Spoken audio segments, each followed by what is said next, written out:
Hi everybody, Bryan C.P. Steele here. Welcome to another episode of Tales from a Professional Nerd. Today is episode 15, Conventions as a Freelancer. If you followed this, you know that I like to kind of go through sort of a week in the life before I dig into the situation proper. I do also want to say, so last week I mentioned that I thought that this week was going to be a hobby week, that I was going to set up the hobby rig and do some commission painting and stuff. But it is crazy hot here in the Midwest right now. Turning on my hobby lights for a long period of time with the cameras and everything all rigged up, I am a gross pig when they are on like that. So, and my air conditioning unit for this room is really loud. So, I'm gonna hope that I'll be able to do the Hobby Time episode next week. But we're gonna do a more traditional episode today, mostly because I don't feel like being super gross on camera. If that makes any of you uncomfortable, you don't want to see Bryan just sit here and sweat under lamps dripping on models and things, which is gross, mind you. But the topic we'll get into a little bit later, I want to talk about this last week. Last week I mentioned during the kind of community focus episode, I was talking specifically, I mentioned the Dust Picnic over in Toledo, Ohio, and that was the kind of event that I was really interested in seeing how it worked and whatever. So I want to talk about that and then get into some other cool stuff that I've been working on this week, and then we'll dig into the topic. But so the Dust Picnic was awesome. So hosted by Greg and Alicia, two of what I would call the one of the management couples over at the Dust Studios. Alicia made a bazillion pounds of food, like 4 crock pots, all kind. There's just food everywhere, and it was really good. And then made desserts, and almost all of it was seemingly by scratch, from scratch. So big props to that. And on top of that, it was just fun. It was a fun time. I got to play a couple of games. One I got to play against my buddy, the esteemed Mike Pierce, who slaughtered me. I've only played a handful of times. I'm still getting rules wrong, and he just rolled me up. It was awful. But I got to play a couple of games, eat some good food, hang out, talk shop. The drive over and back were both fine. It wasn't too terribly long, but it was a good time, and it was exactly what I needed.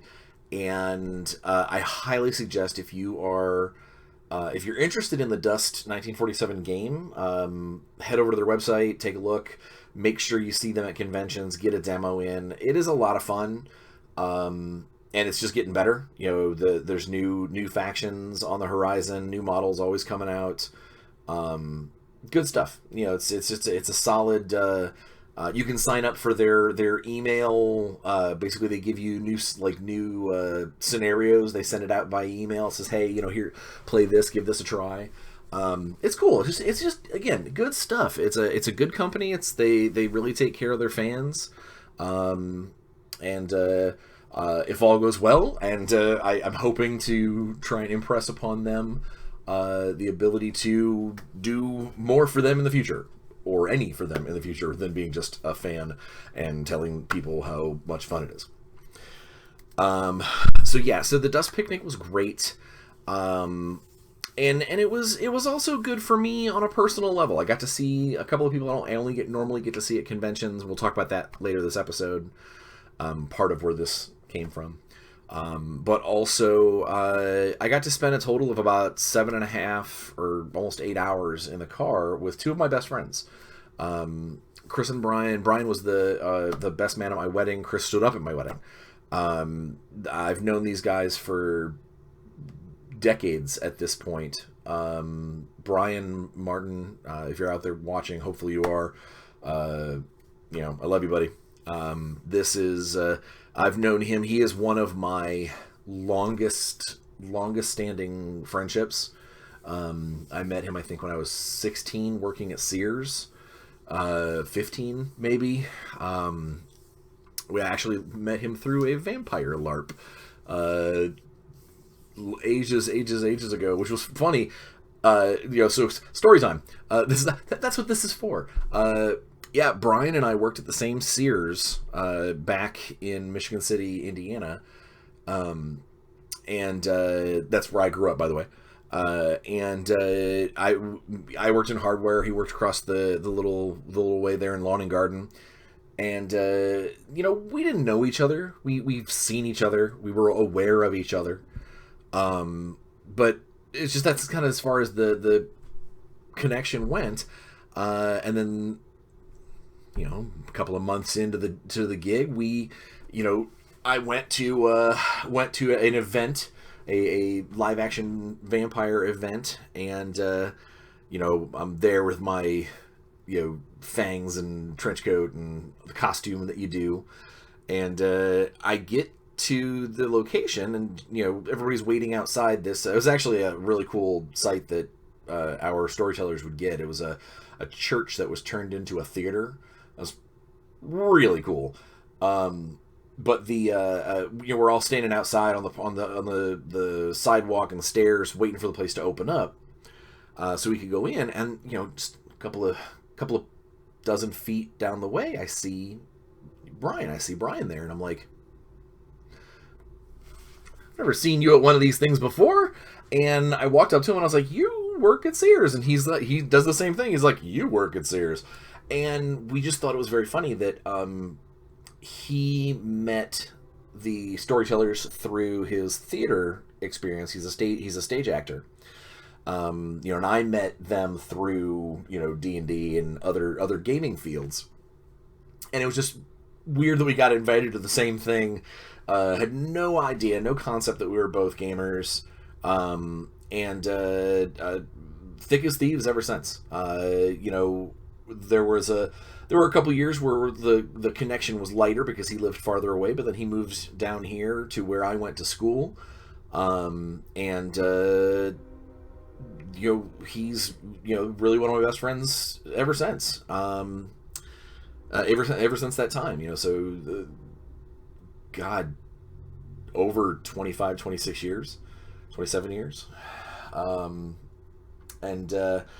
Chris, the other guy that went to the Dust Picnic with us, he was one of the first people that I met when I moved from home to Lafayette to go to school.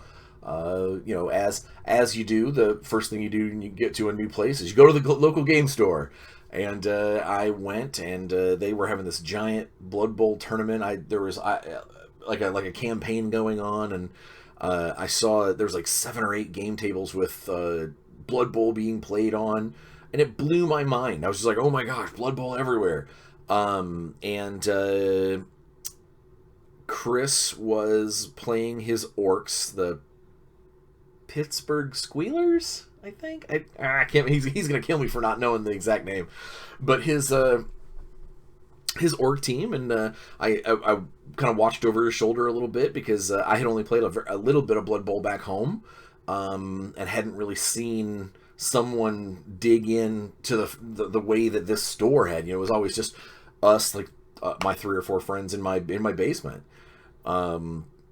But yeah, so that's how I met Chris, and then Chris ended up being a LARPer, and the rest is history. These are some of my best friends, and because of getting into Dust 1947 at Adepticon this last spring, when Greg and Alicia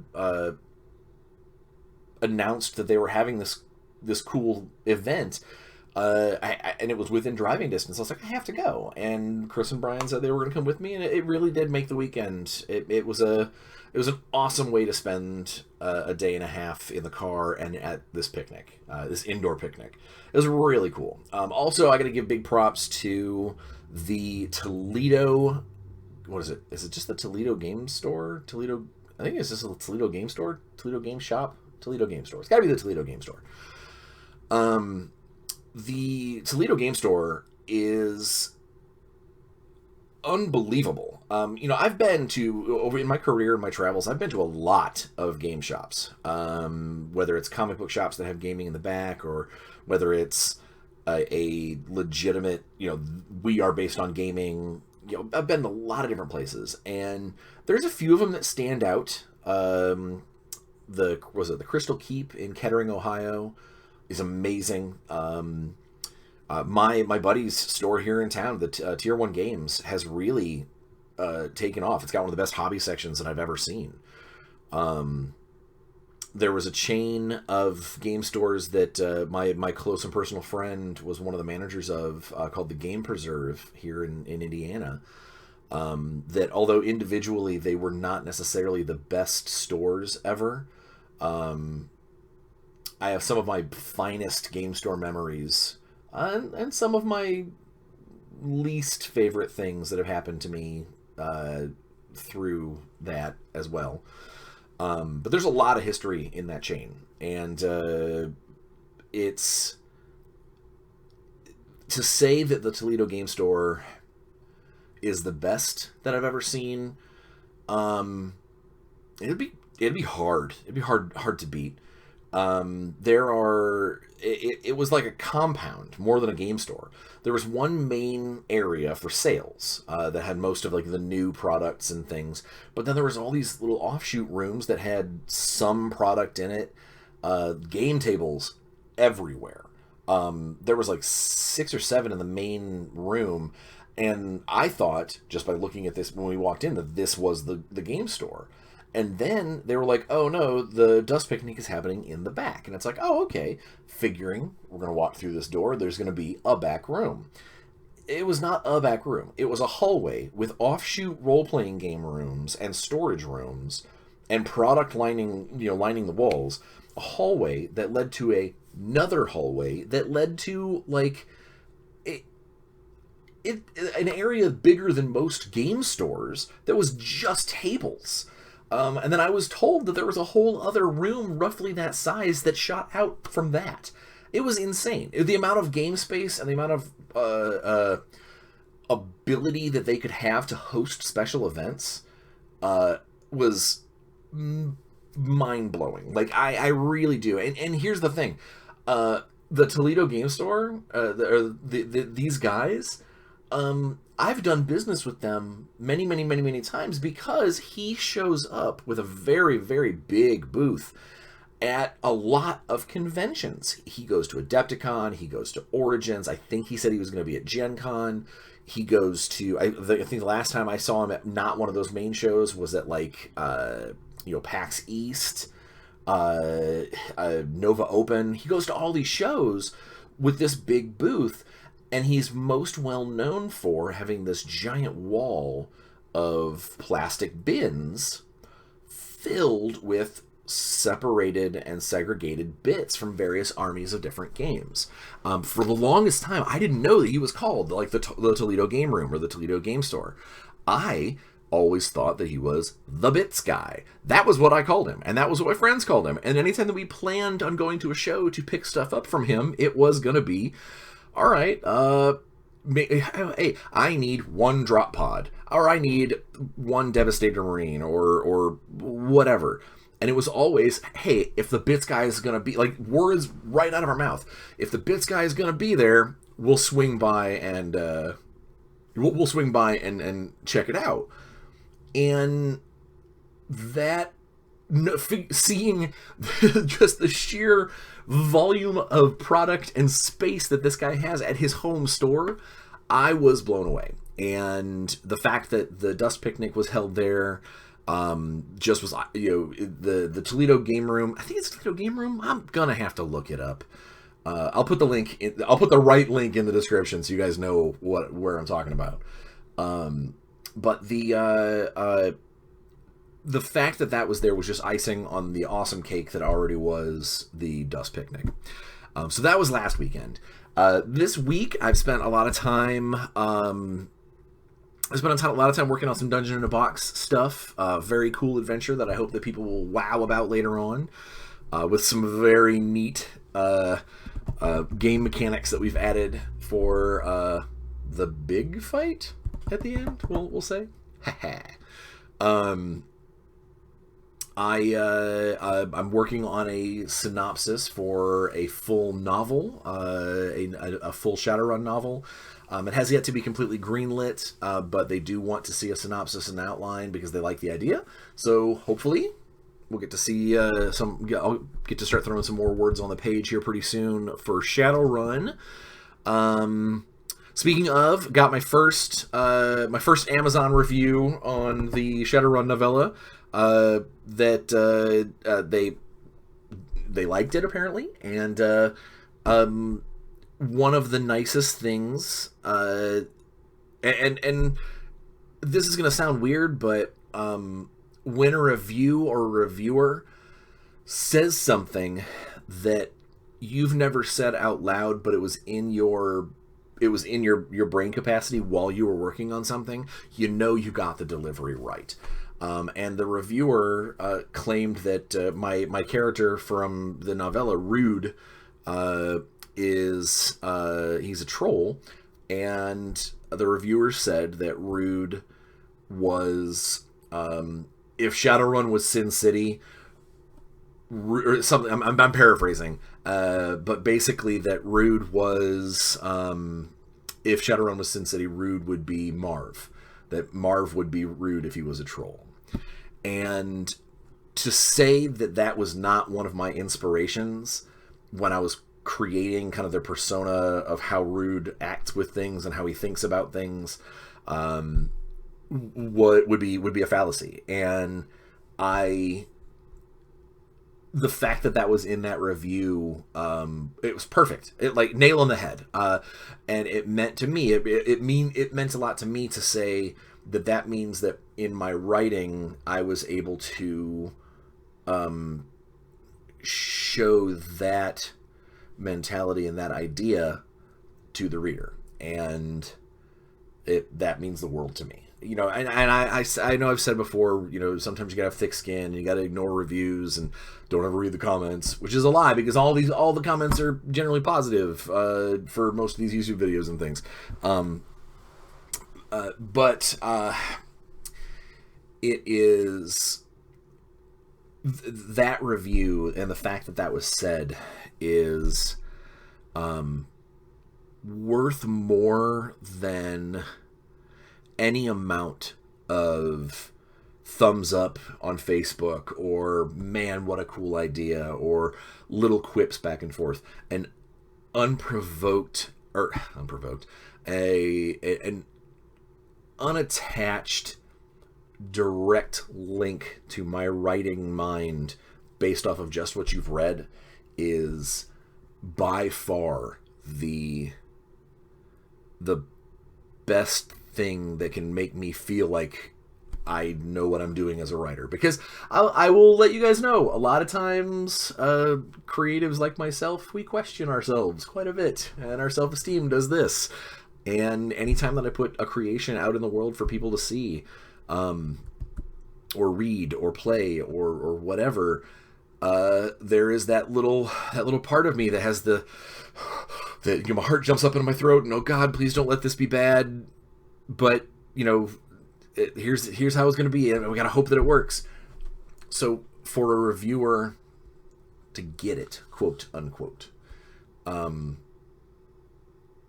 it's what it's all about, you know. And I hate to say that, you know, like I don't want to sound all like narcissistic or non-humble, but it really does mean to me that what I did with that novella and what I've done with some of my other writing, that it hits where it's supposed to hit, that it conveys the message, it conveys the feel, and it doesn't get lost in itself or lost in the message. So there we go. Sorry, I totally just went It's super hot in the studio, so if I go on crazy tangents, it might be because my brain is baking.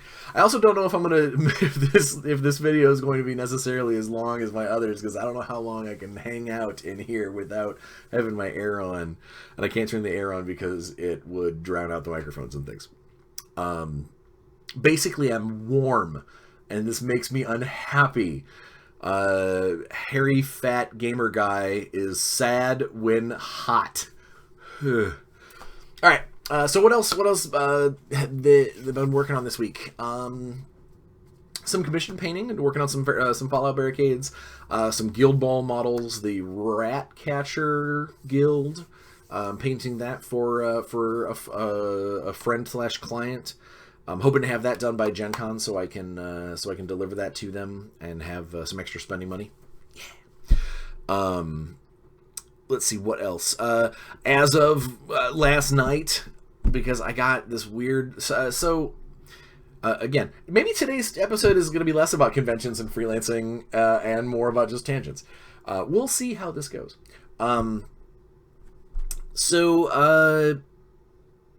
one of, so I'm still very active on the various Dark Age Facebook pages because, again, although I'm not officially affiliated with that game anymore, or that company anymore, I love it, and I love the fan base, and I love the fact that they are still pushing this game forward, and that there are people out there that are trying. There's players that are trying to acquire gaming rights to be able to create more product, and it's awesome. It's very humbling that they're really trying to make this game keep pushing forward.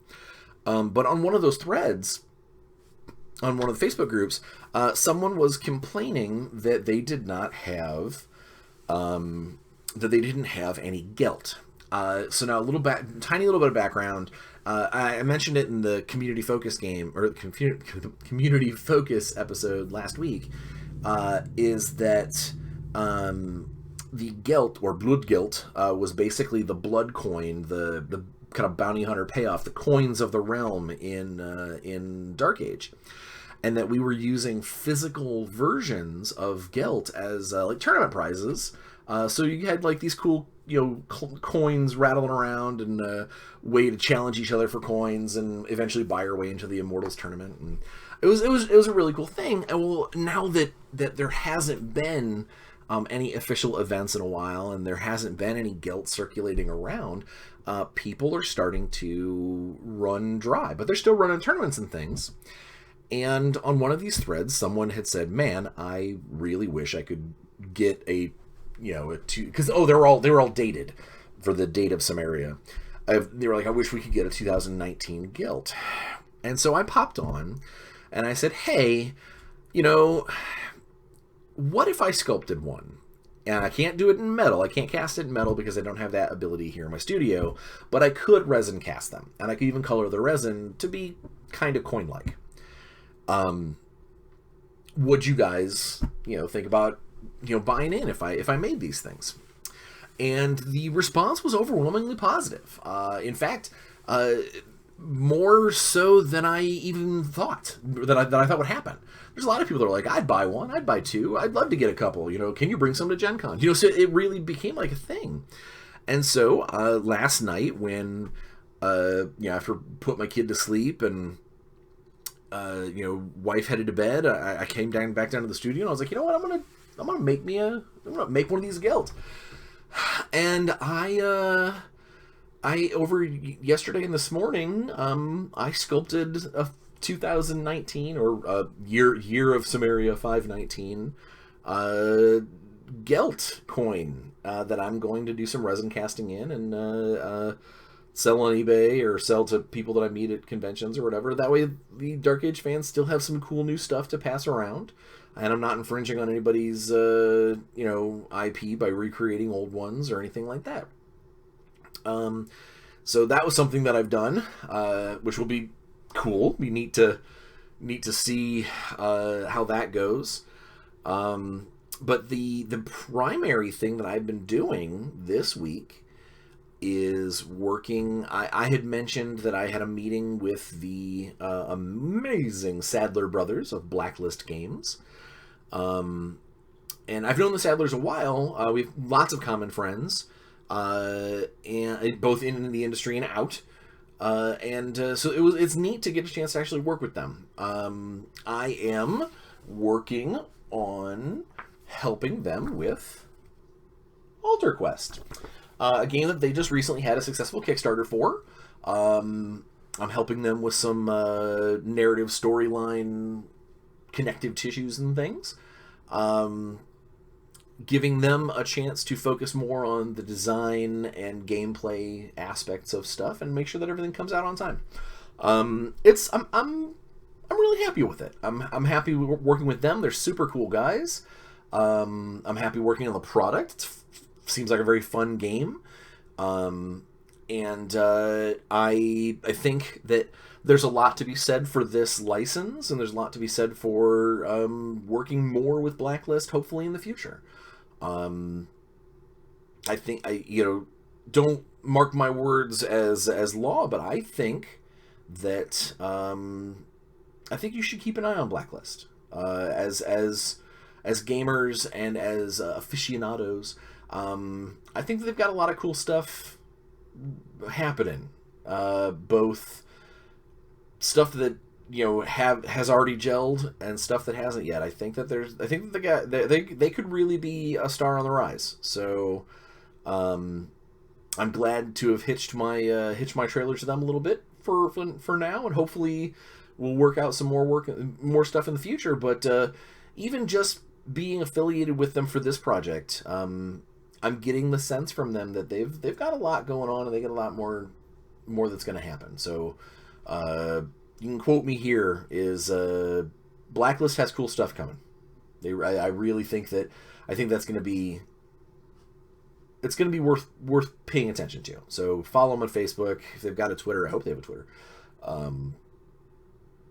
Yeah, stay tuned on them because I know I will for multiple reasons.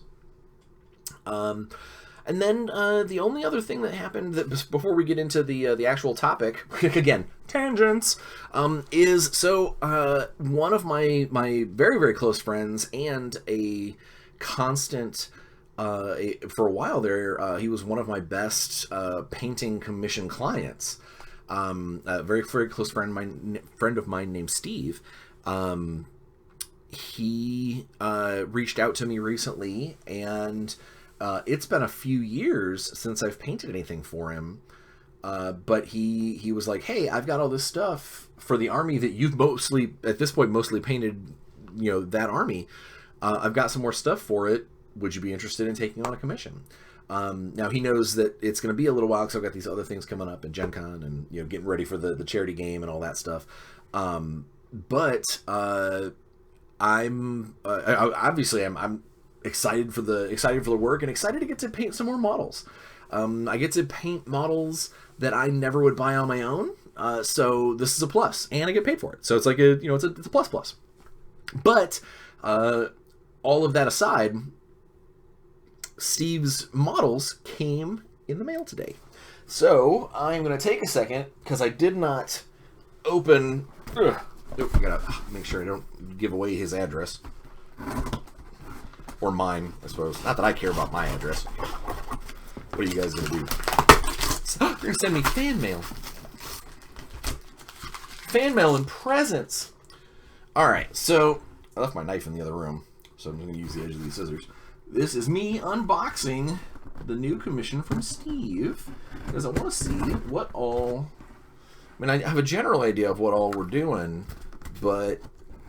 This is, the whole point of this vlog is to basically do like day in the life, and one of the things that I do is these kind of outside commissions that aren't with companies and things like that. So come on, this would be way easier if I had my knife. I'm gonna end up cutting my finger off on camera. Next YouTube sensation, Bryan Steele becomes the 9-digited man. There we go. Alright, so... come on. What an exciting part of the video. You see Bryan struggling with scissors. That's good enough. All right, so we have we have packing stuff, which is awesome because I actually, for the stuff that I ship out, I do need more packing stuff. Oh, cool. Actually, all right, let's set this over here. So not only did he send the stuff that needs to be painted, but he sent over a couple of things of a couple of guys that I had painted for him before, because it gives me an opportunity to be able to match the paint job. So I had done a bunch of his Thousand Suns. If we can get those in focus. I had done a bunch of his Thousand Suns. As far as I know, it's pretty much his entire army, except maybe I even scratch built him a Magnus before there was a Magnus. But yeah, like cool demony scary arms and eyeballs, and a lot of fun. I remember how much fun I had with these guys. But yeah, so and there's another box that I'm gonna have to open up here in a second. Shrink wrap stuff at the bottom in a tray. So we've got, looks like we have some cool kind of zinchy kind of beastmen looking dudes. There's a whole bunch of those in here. A couple of sorcerers. Oh, those are cool. I don't even know what arms those are, but that's freaking awesome. So it's like these kind of underslung Gatling gun looking autocannon guys. That's really cool looking. Those are going to be super fun. So there's a couple of those. A couple more just regular guys. A bunch of Zinchi Thousand Sun guys with these cool demonic flamer looking things. So that's cool. So yeah, so that's going to be a lot of fun. And then there's the mystery box. Let's find out what's in the mystery box. Which means I get to struggle with scissors some more. You guys get to laugh at me. So basically, this is going to be a pretty hefty commission, but it's going to be, for the most part, most of these guys are going to be painted in the same, the same kind of color tones and such. So I'll be able to do some kind of mass painting for a great deal of them, which will be fun. And I know for a few of those things, there's actually a couple of new paint schemey type things that I want to use. So we'll see how that goes. All right, what do we got in here? We have, we have the new Fancy Pants Aramon. So, which means, yep, the original Aramon that I had painted for him. Ta-da! We'll get a new, basically a new lease on life with the new version. So I'll probably keep most of those color patterns the same and just, sharpen them up, use better skills now that I can. What else we got in here? What else is in the chest of fun? Oh, some screamers, or screamers? Discs of each? Screamers? The little demon manta ray looking things. And then looks like a couple of sorcerers, a couple of guys on discs, and some Zinchi Terminators. Okay, that's a cool arm. I don't even know if I've seen that. It's like kind of that like Egyptian Kopesh style sword on a Zinchi Terminator. It's very cool. Bunch of very, very cool stuff. I am excited to give this stuff a shot and see how it goes. So, I mean, as far as how it goes, it's going to go great because it's a commission and I'm not going to screw it up. But I am just, again, I am just happy that, I don't see Steve enough as it is. And now this gives me not only a reason to stay in closer contact with my buddy Steve, but also paint some cool Thousand Sun stuff and some neat demons, and those Zinch Beastmen are going to be sweet. Again, a lot of commissions. I mean, obviously the commission work I take is for money, but a lot of when someone says, hey, I would like you to paint this particular thing. How much would it cost? That kind of stuff. Um, I get more excited about things that I want to paint. Like if it's a project or a model that I'm like, man, that's cool, and I can't wait to get paintbrush to it. I unless I'm like crunched on a deadline or there's other things in the way of it in the queue. Generally speaking, I might get to it quick because I just am dying to get paint on that model and see what the end result will be. All right, so all of that stuff aside, unboxing of cool commission stuff and other neat projects and work that I'm working on. Today's episode topic, however it might be a short conversation, is about conventions and the reason why, as a freelancer, they are important. And this is I mean this on multiple levels. So the reason why conventions came up in this instance, or why this became a very important topic for me, is this weekend is the San Diego Comic-Con. And that is a show that I have never worked.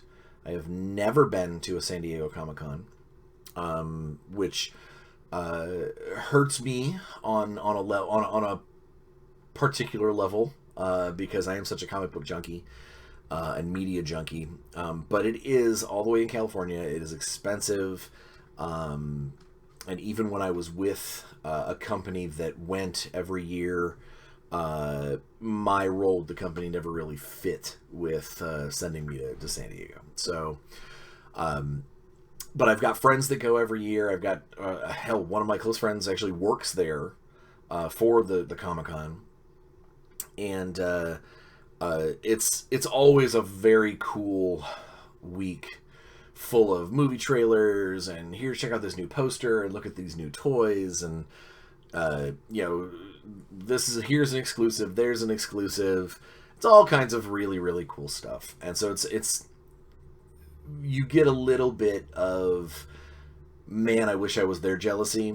But there is also quite a bit of, I know how much money it would take to get me out there as a freelancer, and how much it would take, like, work-wise, like contracts and things to pick up to make it worthwhile.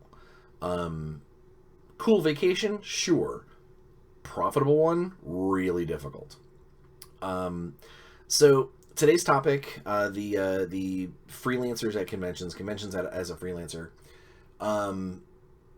Conventions, I can't speak for in Europe, or I can't speak for outside of the U.S. because I haven't done any conventions out there. I don't know the feel and theater of how that works out there, but in the U.S., if you are a freelancer in the industry, going to these conventions is basically our version of career day at a university. Like where all the jobs come together in one place and you get to run around with your resume and be like, hey, you want to hire me because I did this thing, or I can do this thing and I want to do this thing for you. Conventions are like that for freelancers in the game industry, except it's all it's all slathered with icing and drinks from the bar and cosplayers and crazy gamers at every turn. But overall, if you're there as a freelancer and you're there trying to get work, there is always going to be, no matter what you're doing, there is going to be that little voice in the back of your head that's like, hey, bring your business cards. Hey, have you talked to this company yet? You like their product. You just did a demo with them. Find out if their manager's there. You are always kind of in work mode. Now, here in 2 weeks is Gen Con. Arguably, but not really debatably, the largest U.S. gaming convention. I know some of the PAXs get bigger, but they are also dedicated more to video games, and even Unplugged has other stuff there, but is also dramatically smaller than Gen Con. Gen Con is a freelancers both nightmare and dream. Nightmare because most of the people I can say this definitively from people from being on the booth side of things for several companies at this point. A lot of those companies are not there to talk employment. They are not there to have the big long meetings of, hey, let's sit down and talk about what you can do for us. They might be there to flip through your art portfolio, but they're probably there to sell their product, to sell future products, to market themselves and market their schedule and their plan to the industry, and to get it out there on the blogs and the vlogs and the YouTube channels and all that. They're working on getting that squared away, because Gen Con is really expensive. I mean, to get a booth there, the advertising, the product, the shipping, the hotel space, just gas back and forth, flights for the people, especially for companies that are from overseas. Gen Con is just a really pricey animal, and deservedly so. It's an amazing show.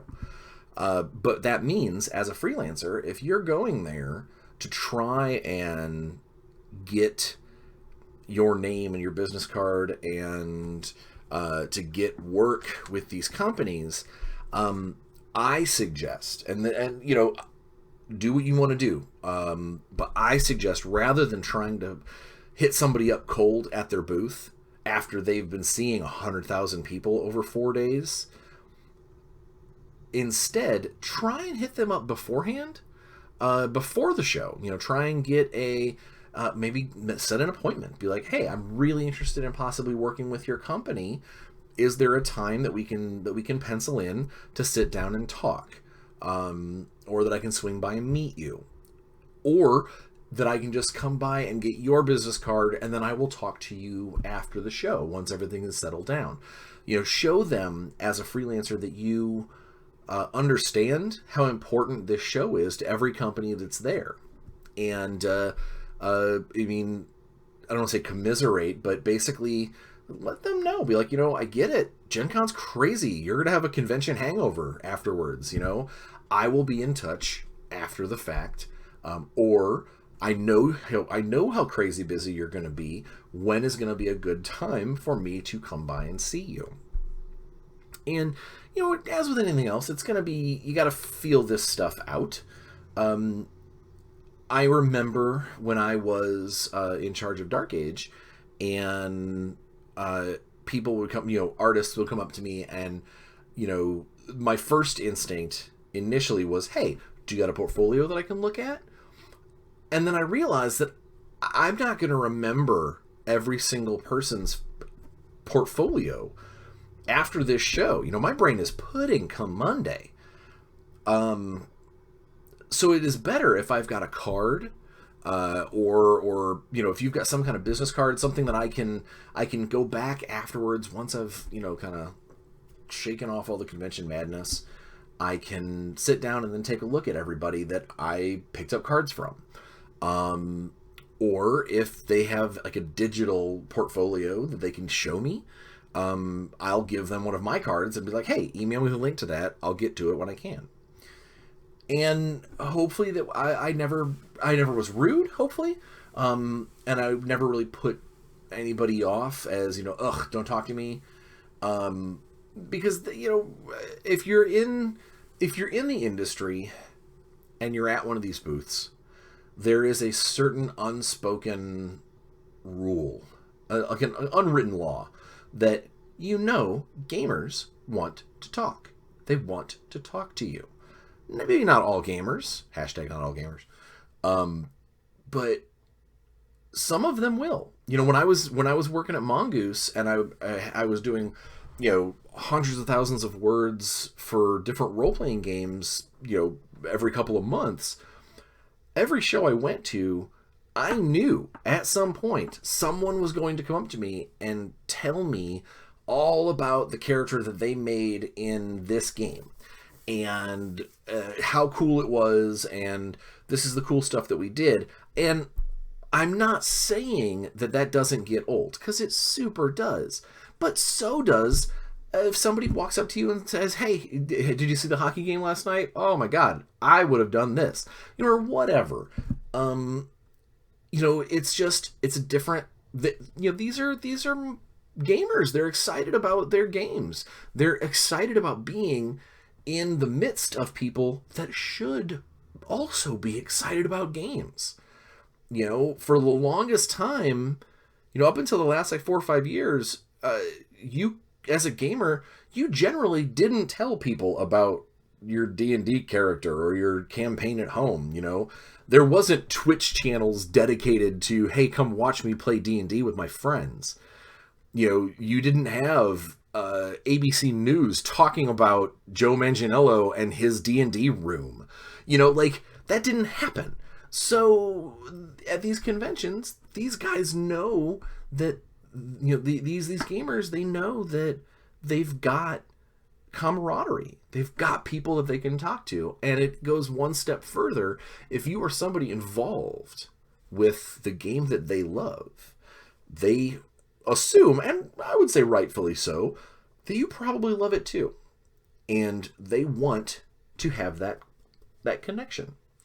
So as a convention goer, I guess this is kind of, as a convention goer, not even freelancer, just as a convention goer, do your best to read body language, to read signals. Because again, although they may want to sit and talk and be like, "Oh my God, tell me about the dragon slaying club that you're a part of," or "I know I wrote that book and it was awesome. How did you get around the lake full of carnivorous snails?" Which, by the way, is a legit point of writing I did back in the day. Bonus points for anyone who remembers where that's from. And it's, they might want you to sit and talk and whatever, but they're also there to work. They're there to do their job. So keep that in mind if you think that you're taking them away from their job, or holding up the line if it's certain booths, that might have a sales line, and you're sitting there talking to one of their employees, and there's people waiting to check out or to ask questions or whatever. Basically, just try to be more aware, if that makes any sense. And as a freelancer, you've got that doubly so. Is because you've got to be aware as a gamer, because you are there amidst other gamers. You're here hanging out, talking, with other people. But you are also trying to give a good impression of yourself as a person and a potential employee to whoever you're talking to. I'm not saying grab your best suit and tie and hit the Gen Con game floor.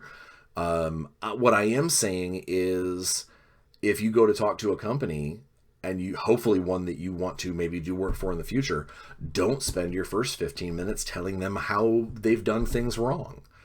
Or don't spend 10 minutes being like, "Oh, my last employer sucked and this is why." Because you don't know. The game industry is really incestuous. There are a lot of people who work with a lot of people who have worked for a lot of people. And I'm not saying that you should ignore your respectful, your stances, I feel this way and I'm not going to back down because this potential employer says so. What I am saying is, don't come into a situation and offer up the worst side of you. Because I hate to be that guy. There are a lot of people that would love to be doing what we do in this industry. And it is it is hard to think, or rather, it is hard to kind of get your brain around the fact that, no, I'm not saying kiss a lot of ass or ignore your personal principles. Please don't. In fact, I think our industry would be better if more people who worked in the industry stuck to their principles and held themselves to a higher standard. But what I am saying is, don't let those principles be what you are suddenly known for. And that's going to sound really weird, and I'm probably going to get a little heat from that from people.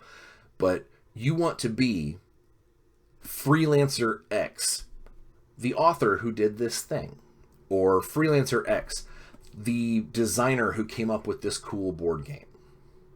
Not Freelancer X, that guy who spent 20 minutes in our booth screaming about politics. Or Freelancer X, that guy who spent 10 minutes telling me about how he stuck to his guns fighting against, the will of the bad decisions of one of his former employees or employers. I might sound a little old-minded there, but I'm not saying don't be someone who's known for good things or known for good decisions or known for backing the right horse. For instance, so I know Green Ronin as a company. Several of their members have been outspoken about wanting to have more diversity on their design teams, doing searches for like employment call outs of, hey, I'm looking for I'm trying to get a female or feminine viewpoint on this project. If you are a feminine or female designer, please contact us. And I know a lot of people get grumpy about, that's just another project that I can't get. Come on, it's one project. It's one project that you can't get. It's not. It's not. Oh, I can't get into anything that Green Ronin does because I don't recognize myself as female. It's that one project. And if you really, really, really, really wanted to be on that project, then email them and say, hey, I know that you're on the call out for this particular thing because you want this particular viewpoint. I am still very interested in the project, and if you would like me to be involved in any way, I am very open to more conversation. I mean, obviously, expect to be denied if that's not what they want. But at least, make the move. Don't write them and say, oh, I'm so angry I can't work on this project because I'm not a girl. That's silly. It's also super unprofessional. And in our industry, there is so much work out there and things to do if you're willing. It's not to say that, and I don't want it to make it, I really don't want to make it seem like, oh, a freelancer can just kind of throw his name into a hat and the jobs will come flying out at them, because that is not the case either. You've got to work for it. But there is chance, there's always a chance that there's someone out there that's looking for your talents. And at these conventions, is a good way for you to get some FaceTime in, find a way to get your business cards out there, collect other people's business cards, get the right, you go to a booth and go, hey, who here makes the decisions on hiring outside freelance help for things? Or is there anyone here that wants to talk about board game pitches in the future? Or do you sculpt all your stuff in-house, or do you ever, talk to outside sculptors or artists? It's a way for you to have conversations that aren't going to get swept into a spam filter. And hopefully they will go well. You will be remembered, or at least remembered to the point where you check up after the fact, because that's one of the things I was going to make sure that I point out after, before we close up shop here, is you get business cards galore, and take someone's business card, even if it's not necessarily somebody that you want to work with or anything like that. It's polite. They're out there doing the same thing as you. They're trying to get their job. They're trying to find a way to find that next person that could maybe make their company the coolest thing ever, or that person that will add that special something to their next Kickstarter. And if they offer it to you, like, hey, here's my card, get in touch, that really doesn't hurt you at all. To do that little extra polite thing and say, oh, yeah, hey, thanks. And if they, maybe give one back to them, because you also don't know who else they talk to. Maybe on the flight home, they sit down next to a guy who says, I was really hoping to find, I really was hoping to find a Western writer for my new role-playing game. I also don't know why I sound like this, but I was hoping to get that new writer, and you that guy that you gave your card to clicks and goes, oh, you know what? I got a card from a guy. I do all sci-fi, but I took his card anyway. I'm sure he wouldn't mind if I gave you his information. You never know. The world is the size of a grapefruit, and networking happens all the time. Never stop networking. Try to do so without being blatant and ham-fisted about it. But again, it's all about relationships and about building them and creating them, and conventions are a perfect way for that, to make that happen. You just have to be hopefully a little more socially aware of yourself. Don't do anything that is going to attach a stigma to you with a company or possibly the industry as a whole. Just be a good, friendly person, gamer, industry professional, and hopefully you'll sort some work out. Before I close up shop here, because I'm dying, I gotta get out of this studio. Next week, hopefully I'll have my hobby rig up, because I'll have, it's not supposed to be nearly as hot next week, I hope. And then the week after that is Gen Con. So I will probably be skipping a week, but then you get a super cool one the week after of the charity event if everything goes well. So, you know how it goes. Enjoy yourselves. Get out there. Try to stay cool if you're in a hot place. But no matter what, go out there, have fun, and play some games. See ya.